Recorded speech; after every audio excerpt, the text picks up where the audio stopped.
എല്ലാവർക്കും നമസ്കാരം. നമ്മൾ ഓൺലൈനിൽ നിന്നും കടയിൽ നിന്നൊക്കെ ഇലക്ട്രോണിക് സാധനങ്ങൾ പർച്ചേസ് ചെയ്യുമ്പോൾ ഉണ്ടാകുന്ന നമ്മളെ പറ്റിക്കുന്ന കാര്യങ്ങൾ ഞാൻ കഴിഞ്ഞ വീഡിയോയിൽ പറഞ്ഞിട്ടുണ്ടായിരുന്നു. അപ്പോൾ നീ എന്തുകൊണ്ട് സൊല്യൂഷൻ ഒന്നും പറഞ്ഞില്ല, ഇതിന് നമ്മൾ എങ്ങനെയൊക്കെ ശ്രദ്ധിച്ച് വാങ്ങിക്കണം എന്ന കാര്യം പറഞ്ഞില്ല എന്ന് പറഞ്ഞിട്ട് കുറച്ച് പേര് ചോദിച്ചു. അപ്പോൾ അത് എനിക്ക് അറിയാവുന്ന കാര്യങ്ങൾ വെച്ചിട്ട് എങ്ങനെ നമുക്ക് വില കുറവിൽ ഒരു പ്രോഡക്റ്റ് വാങ്ങിക്കുക എന്നുള്ളത്, നല്ല രീതിക്ക് വാങ്ങിക്കുക എന്നുള്ളത് ഞാനിപ്പോൾ പറഞ്ഞുതരാം. നമ്മൾ ഇപ്പോൾ ഒരു ടി വി ആണ് വാങ്ങിക്കാൻ ഉദ്ദേശിക്കുന്നത്. 43 ഇഞ്ച് ടി വി, ഒരു 10-35,000 രൂപയുടെ ഒരു ടി വി വാങ്ങാൻ ഉദ്ദേശമുണ്ടെങ്കിൽ നമ്മൾ ഒരു കടയിൽ കയറിയിട്ട് അവിടുത്തെ മോഡലൊക്കെ ഏതാണെന്ന് നോക്കിയിട്ട്, നമുക്ക് ഇഷ്ടപ്പെട്ടത് ഏതാണെന്ന് നോക്കിയിട്ട്, ഫീച്ചേഴ്സ് നോക്കിയിട്ട് നമ്മൾ പർച്ചേസ് ചെയ്യാൻ നിൽക്കാതെ അതിൻ്റെ പ്രൈസ് ഈ കടയിൽ എത്രയാണ്, അതിൻ്റെ അപ്പുറത്തുള്ള കടയിൽ എത്രയാണ് എന്നൊക്കെ നമ്മൾ നോക്കണം. ഓൺലൈനിൽ ചെക്ക് ചെയ്യണം.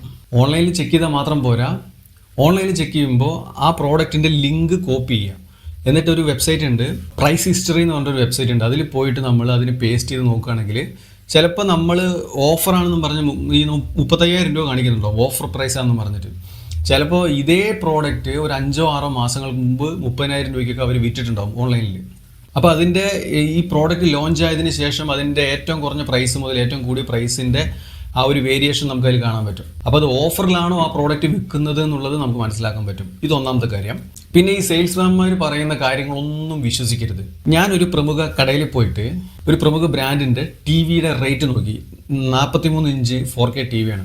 46,000 ചില്ലറ രൂപയാണ്, 46,500 രൂപയാണ് അതിൻ്റെ പ്രൈസ് ഇട്ടിരിക്കുന്നത്. അപ്പം ഞാൻ പറഞ്ഞു, ചേട്ടോ ഇതിന് ഇത്രയും പ്രൈസ് ഉണ്ടോ എന്ന് ചോദിച്ചു. അപ്പോൾ അവർ പറഞ്ഞു, ഇല്ലല്ല, ഞങ്ങൾ ചെറിയ ഡിസ്കൗണ്ട് ഓഫറൊക്കെ ഉണ്ട്, നമുക്ക് 43,000 രൂപയ്ക്ക് സാറിന് സെറ്റ് ചെയ്ത് തരാമെന്ന് പറഞ്ഞു. എനിക്കതിൻ്റെ ആക്ച്വൽ പ്രൈസ് അറിയാം. ഓൺലൈനിൽ അതിന് 31,000 രൂപയാണ് അതിന് വില. ആ ടി വിക്ക് നല്ല ടി വിയാണ്. അപ്പോൾ നമ്മൾ ബാങ്ക് ഓഫറോട് കൂടി എടുക്കുകയാണെങ്കിൽ ചിലപ്പോൾ ഒരു 1,000 രൂപ 30,000 രൂപയ്ക്ക് ആ ടി വി നമുക്ക് കിട്ടും.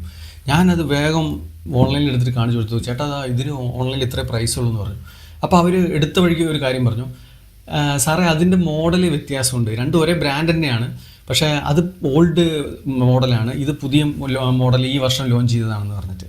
എന്ന് വെച്ചാൽ ഒരു 2022 ഒരു ടി വി ഇറങ്ങി, 2023 ഇറങ്ങി, ഇതാണ് ഇവർ പറയണത്. പക്ഷേ അത് കുഴപ്പം എന്താണെന്ന് വെച്ചാൽ ഈ 2 വർഷം 2022-23 പറയുന്ന സീരീസ്, ആ ടി വിയുടെ സീരീസ് എടുത്ത് നോക്കുകയാണെങ്കിൽ ഫീച്ചേഴ്സിലൊന്നും ഒരു മാറ്റമില്ല. സ്പെസിഫിക്കേഷൻ എടുത്ത് നോക്കുകയാണെങ്കിൽ സെയിം ആണ്.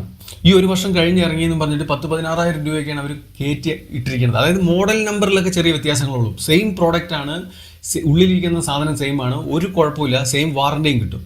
ഞാൻ പറഞ്ഞു, കുഴപ്പമില്ല, ഞാൻ ഓൺലൈനിലുള്ളത് നോക്കിയിട്ട് എടുക്കാമെന്ന് പറഞ്ഞിട്ട് ഞാൻ വെറുതെ അവിടെ നിന്ന് ഇറങ്ങി. ഞാൻ നടന്ന് താഴോട്ട് ഇറങ്ങി വരുമ്പോഴേക്കും സെയിൽസ്മാൻ പുറകെ വന്നിട്ട്, സാറേ നമുക്കത് വേണ്ട പോലെ ചെയ്തു തരാം, നമുക്ക് ഒരു 36 രൂപയ്ക്ക് സാധനം സെറ്റ് ചെയ്ത് തരാമെന്ന് പറഞ്ഞു.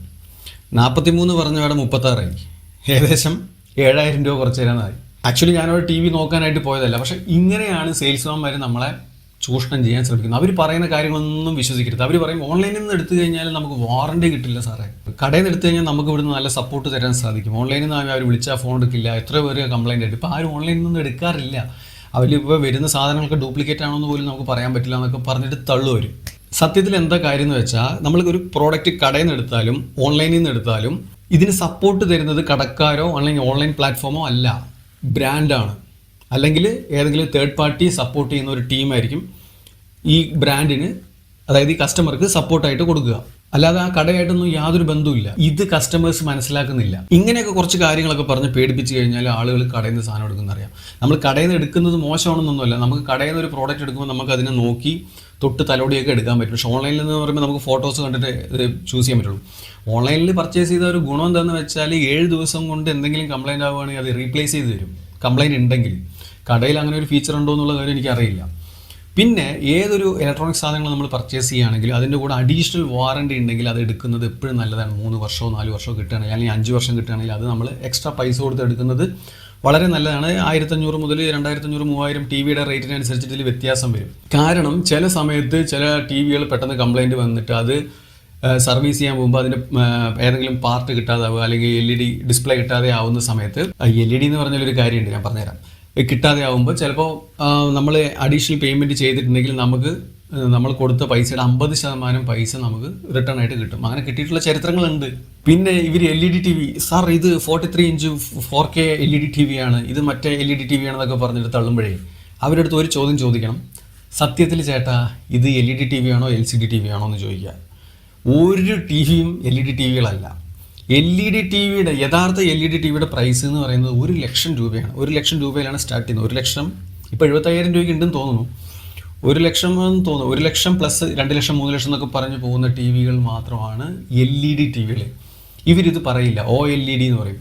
ഇവിടെ എന്താ സംഭവിക്കുന്നതെന്ന് വെച്ചാൽ 7,000 രൂപയ്ക്ക് 8,000 രൂപയ്ക്ക് 25,000 രൂപയ്ക്ക് 30,000 50,000 രൂപയ്ക്കൊക്കെ കിട്ടുന്ന TV-കൾ എന്ന് പറഞ്ഞാൽ LCD സ്ക്രീനാണ്, ബാക്കിലുള്ള ലൈറ്റ് മാത്രമാണ് LED. ഇതിനെ ഇവർ വെറുതെ നുണ പറഞ്ഞ് മാർക്കറ്റ് ചെയ്യാണ്. ഇപ്പം ഞാൻ ഈ പറഞ്ഞ കാര്യം ഒന്നുകൂടി ചോദിക്കണം, നിങ്ങൾ TV വാങ്ങാൻ പോവുകയാണെങ്കിൽ അവർ LED TV ഇത് നല്ല LED ആണെന്നൊക്കെ പറഞ്ഞ് പറയും, സത്യത്തിൽ ഇത് LCD TV അല്ലേ, എന്തിന് LED എന്ന് പറഞ്ഞു ആ സ്റ്റിക്കർ അടക്കം ഓടിച്ചിട്ടുണ്ടാവും ബ്രാൻഡ് LED TV എന്ന് പറഞ്ഞിട്ട്. LCD TV ആണ് അത്, ബാക്ക് ലൈറ്റ് മാത്രമാണ് LED ആയിട്ട് അതിൽ കൊടുക്കുന്നുള്ളൂ. എന്താ ഇങ്ങനെ പറ്റിക്കുന്നത് ബ്രാൻഡ്? ഇത് പറ്റിപ്പാണിത്, പച്ചക്കുള്ള പറ്റിപ്പല്ലേ. LCD TV എങ്ങനെ LED TV ആവും? LED TVയുടെ പ്രൈസ് 1 ലക്ഷത്തിന് മുകളിലാണ്. പോട്ടെ, ഏത് കടയിൽ പോയിട്ട് ഏത് ബ്രാൻഡ് TV പർച്ചേസ് ചെയ്യണം അല്ലെങ്കിൽ ഓൺലൈനിൽ നിന്ന് പർച്ചേസ് ചെയ്യണോ എന്നുള്ള കാര്യങ്ങളൊന്നും ഞാൻ പറയില്ല. കാരണം ഒരു ബ്രാൻഡിനെയോ ഒരു ഓൺലൈൻ പ്ലാറ്റ്ഫോമിനെയോ ഒരു കടയിനെയോ ഞാൻ പ്രൊമോട്ട് ചെയ്യുന്നില്ല. അത് നിങ്ങളുടെ ഇഷ്ടമാണ്, നിങ്ങൾക്ക് ഏത് പർച്ചേസ് ചെയ്യണം എന്നുള്ളത്. ഞാൻ പറഞ്ഞിട്ട് ഞാനിപ്പോൾ പറയുന്നത് ഇന്നൊരു ബ്രാൻഡ് നല്ല TV ആണെന്ന് ഞാൻ പറഞ്ഞിട്ട് നിങ്ങൾ പർച്ചേസ് ചെയ്ത് ആ TV ചിലപ്പോൾ ഒരാഴ്ച കൊണ്ട് കേടുവന്ന് എന്നെ തള്ളക്കി വിളിക്കും. അങ്ങനെ ചില പ്രമുഖ ബ്രാൻഡുകളുടെ TV-കൾ പെട്ടെന്ന് കംപ്ലൈൻ്റ് ആവുന്നുണ്ട്. നമുക്കൊന്നും പറയാൻ പറ്റില്ല, നല്ല റേറ്റുള്ള നല്ല ഹൈ ബ്രാൻഡാണ്, പക്ഷേ ഒരു വർഷം ആകുമ്പോഴത്തേനും അടിച്ചു പോകും. ഇലക്ട്രോണിക്സ് ആണ്, നമുക്ക് അതുകൊണ്ട് ഒന്നും ആരുടെടുത്തും ഒന്നും സജസ്റ്റ് ചെയ്യാൻ പറ്റില്ല. അതൊക്കെ അവരവരുടെ ഇഷ്ടമാണ്. ചില മോശം ബ്രാൻഡുകളുണ്ട്, പേര് പോലും കേൾക്കാത്ത ബ്രാൻഡുകളുടെ TV-കൾ ചിലപ്പോൾ ഓടും 7 കൊല്ലോ 8 കൊല്ലോ ഒക്കെ. ഇപ്പം എൻ്റെ വീട്ടിലുള്ള TV 7 കൊല്ലമായിട്ട് ഓടിക്കൊണ്ടിരിക്കുകയാണ്. ഞാനത് എൻ്റെ ബന്ധുക്കൾക്ക് സജസ്റ്റ് ചെയ്ത് അവർക്ക് അടിച്ചുപോയി. അവരിപ്പോൾ TV ഒക്കെ മാറ്റി കഴിഞ്ഞു. എൻ്റെ വീട്ടിൽ കംപ്ലൈൻറ്റ് ഇല്ലാണ്ട് 7 കൊല്ലം ഓടുന്നുണ്ട്. സ്റ്റെബിലൈസർ പോലും ഞാൻ വെച്ചിട്ടില്ല. പിന്നെ വേറൊരു സംഭവം, സ്റ്റെബിലൈസർ വെച്ചില്ലെങ്കിൽ TV അടിച്ചു എന്ന് പറയും. അങ്ങനെയൊന്നുമില്ല, എൻ്റെ അറിവിൽ അങ്ങനെയൊന്നുമില്ല. കാരണം ഈ TVയുടെ ഉള്ളിൽ തന്നെ വോൾട്ടേജിനെ സ്റ്റെബിലൈസ് ചെയ്യാനുള്ള സിസ്റ്റം ഉണ്ട്. ഇനി ചില ആൾക്കാർക്ക് നിർബന്ധം ഉണ്ടെങ്കിൽ വെക്കാം, അതൊക്കെ ഓരോരുത്തരുടെ ഇഷ്ടമാണ്. പിന്നെ നമ്മുടെ വീട്ടിലെ TV പെട്ടെന്ന് കംപ്ലൈൻറ്റ് ആവാതിരിക്കാനുള്ള ഒരു ടിപ്പ് ഞാൻ പറഞ്ഞുതരാം. പല ആൾക്കാരും നമ്മൾ TV-യിൽ റിമോട്ടിൽ മാത്രം ഓഫ് ചെയ്യുള്ളൂ, അതിൻ്റെ സ്വിച്ച് ഓഫ് ചെയ്യാൻ പലരും മടിക്കും. അങ്ങനെ ചെയ്യുമ്പോൾ നമ്മൾ വിചാരിക്കും TV ഓഫായി, ശരിക്കും അവിടെ ഓഫ് ആവുന്നില്ല. TV-യുടെ ബോർഡ് ഫുൾ ടൈം വർക്ക് ചെയ്തുകൊണ്ടിരിക്കുകയാണ്, ഡിസ്പ്ലേ മാത്രമാണ് ഓഫായി പോകുന്നത്. എന്ന് വെച്ചാൽ TV-യിലേക്ക് എപ്പോഴും സപ്ലൈ പോയിക്കൊണ്ടിരിക്കുന്നുണ്ട്, അത് വർക്ക് ചെയ്തുകൊണ്ടിരിക്കുന്നുണ്ട്. അങ്ങനെ ഇരുന്ന് ബോർഡ് ചൂടായിട്ട് ബോർഡിൽ കംപ്ലൈൻറ്റ് ഉണ്ടാവാൻ സാധ്യതയുണ്ട്. നമ്മൾ TV ഓഫ് ചെയ്യുമ്പോൾ ആ സ്വിച്ചും കൂടി ഓഫ് ചെയ്യുക. രാത്രിയിൽ നമ്മൾ പ്ലഗ് ഊരിയിട്ടിട്ട് കിടന്നുറങ്ങുന്നത് നല്ലതായിരിക്കും. ചിലപ്പോൾ ഇടി വെട്ടുകയോ അങ്ങനെ എന്തെങ്കിലും സംഭവിച്ചു കഴിഞ്ഞാൽ. പിന്നെ നമ്മളുടെ വീട്ടിൽ ഇടയ്ക്കിടയ്ക്ക് ഇലക്ട്രോണിക് സാധനങ്ങൾ കംപ്ലൈൻറ്റ് ആവുന്നുണ്ടെങ്കിൽ TV, ഫ്രിഡ്ജ് അല്ലെങ്കിൽ ഫാന്, ഈ സാധനങ്ങൾ കംപ്ലൈൻറ്റ് ആവുന്നുണ്ടെങ്കിൽ അത് നമ്മുടെ കുഴപ്പം കൊണ്ടായിരിക്കില്ല. ആ വീട്ടിലെ വയറിങ്ങിൽ എന്തെങ്കിലും പ്രശ്നമുണ്ടെങ്കിൽ ചിലപ്പോൾ ഇലക്ട്രോണിക് സാധനങ്ങളുടെ ലൈഫ് കുറയാൻ സാധ്യതയുണ്ട്. നമ്മളത് പ്രോപ്പറായിട്ട് എർത്ത് ചെക്ക് ചെയ്യണം, അല്ലെങ്കിൽ വേറെ നല്ല ഇലക്ട്രീഷ്യനെ വിളിച്ചിട്ട് ഇവിടെ എന്തെങ്കിലും വയറിങ്ങിൽ കംപ്ലൈൻറ്റ് ഉണ്ടോ എന്ന് മനസ്സിലാക്കണം. അങ്ങനെ വയറിങ്ങിൽ ഇഷ്യൂ ഉണ്ടെങ്കിൽ ഇലക്ട്രോണിക് സാധനങ്ങൾ പെട്ടെന്ന് അടിച്ചു പോകാൻ സാധ്യതയുണ്ട്.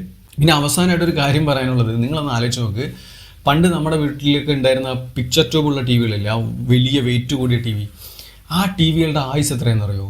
ഞാൻ ഒരു വീട്ടിൽ പോയപ്പോൾ അവർ ആ TV കംപ്ലൈൻ്റ് ആയിട്ടില്ല, അത് ഓടിക്കൊണ്ടിരിക്കുകയാണ്. അത് മാറ്റിയിട്ട് അവർ വേറൊരു LED നമ്മൾ കൊണ്ടുപോയിട്ടുള്ള ഒരു TV ഫിറ്റ് ചെയ്ത് കൊടുക്കുകയാണ് ഞാൻ. അപ്പോൾ ഞാൻ ചോദിച്ചു, ചേട്ടാ ഈ TV എത്ര വർഷമായെന്ന് ചോദിച്ചപ്പോൾ ആൾ പറഞ്ഞു 50 വർഷമായെന്ന്. എൻ്റെ വീട്ടിലൊരു TV ഉണ്ടായിരുന്നു, 30 ചില്ലറ വർഷം അത് ഉപയോഗിച്ചിട്ടുണ്ട്. ആ TV 1990-80 ഏതോ ഒരു കാലഘട്ടത്തിൽ വാങ്ങിയത്, കളർ TV-യാണ്, ബെൽടെക് എന്ന് പറഞ്ഞിട്ട്. ഇതിപ്പോൾ ഇല്ല, പക്ഷെ അത് 30 വർഷം ഉപയോഗിച്ചു. എന്ന് വെച്ചാൽ ഇടയിൽ കംപ്ലൈൻ്റ് ആവും, ചെറിയ ചെറിയ കംപ്ലൈൻറ്റ്, നമുക്ക് ഒരു 500 രൂപ 1000 രൂപയൊക്കെ കൊടുത്ത് നേരെയാക്കുന്ന തരത്തിലുള്ള കംപ്ലൈൻ്റ് ആണ്. പക്ഷേ LCD TV-യുടെയൊക്കെ പ്രശ്നം എന്താണെന്ന് വെച്ചാൽ ഇത് കാണുമ്പോൾ നല്ല ക്വാളിറ്റി, നല്ല വലിയ സ്ക്രീനൊക്കെയാണ്, പക്ഷെ കംപ്ലൈൻ്റ് ആയ ആ TV-യുടെ വിലയുടെ ഒരു 80% ചിലവാകുകയാണ്. ഡിസ്പ്ലേ പോയി കഴിഞ്ഞാൽ TV-യുടെ ഇപ്പോൾ 25,000 രൂപ TV ആണെങ്കിൽ 15,000 രൂപ 20,000 രൂപ ഡിസ്പ്ലേ തന്നെ ചിലവാകുകയാണ്. 3 വർഷം കൊണ്ട് മിക്ക TV-യിലും ഡിസ്പ്ലേ അടിച്ചു പോവുകയാണ്. അവരും കമ്പനി കൊടുക്കുന്ന വാറണ്ടി എന്ന് പറയുന്നത് എത്രയാണ്? 1 വർഷം അല്ലെങ്കിൽ 2 വർഷം കൊടുക്കും. ആ 2 വർഷം വരെ വലിയ കുഴപ്പമില്ലാണ്ട് പോകും. ചില ആൾക്കാർക്ക് ലൈഫ് ലോങ് ഒരു 5-6 കൊല്ലമൊക്കെ കിട്ടും. പെട്ടെന്ന് TV അടിച്ചു പോകുന്ന കേസുകൾ ഉണ്ടാകുമ്പോഴാണ് നമുക്ക് വാറണ്ടി ഒരു ഗുണമായിട്ട് നമുക്ക് വരുന്നത്, എക്സ്ട്രാ നമ്മൾ കൊടുക്കുന്ന വാറണ്ടി എന്ന് പറയുന്നത്. ഇപ്പം എങ്ങനെയാണെന്ന് വെച്ചാൽ യൂസ് ആൻഡ് ത്രോ ആയി. ഒരു ഇലക്ട്രോണിക് സാധനങ്ങൾക്ക് ലൈഫിലുണ്ടായി. നമ്മൾ ഉപയോഗിക്കുന്ന ഫോൺ തന്നെ നോക്കും, 3-4 കൊല്ലം കഴിഞ്ഞാൽ ഹാങ് ആയിട്ട് പിന്നെ നമുക്കത് ഉപയോഗിക്കാൻ പറ്റാത്ത അവസ്ഥയായി മാറുകയാണ്. എന്നാലേ അവർക്ക് അവരുടെ പുതിയ പ്രോഡക്റ്റ് സെല്ല് ചെയ്ത് അവർക്ക് മാർക്കറ്റിൽ ടോപ്പായിട്ട് പിടിച്ചു നിൽക്കാൻ വേണ്ടിയിട്ട് ക്വാളിറ്റി ഇല്ലാത്ത സാധനങ്ങൾ, ഇലക്ട്രോണിക് സാധനങ്ങളാണ് ഇപ്പോൾ ഇറക്കിക്കൊണ്ടിരിക്കുന്നത്. പണ്ടൊക്കെ ഇങ്ങനെ ആയിരുന്നില്ല. ഗതികേടാണ് അനുഭവിക്കുക, അല്ലാണ്ട് ഇപ്പം എന്ത് ചെയ്യാനാണ് അല്ലേ? അപ്പോൾ എല്ലാവർക്കും സ്വാതന്ത്ര്യ ദിനാശംസകൾ നേരുന്നു.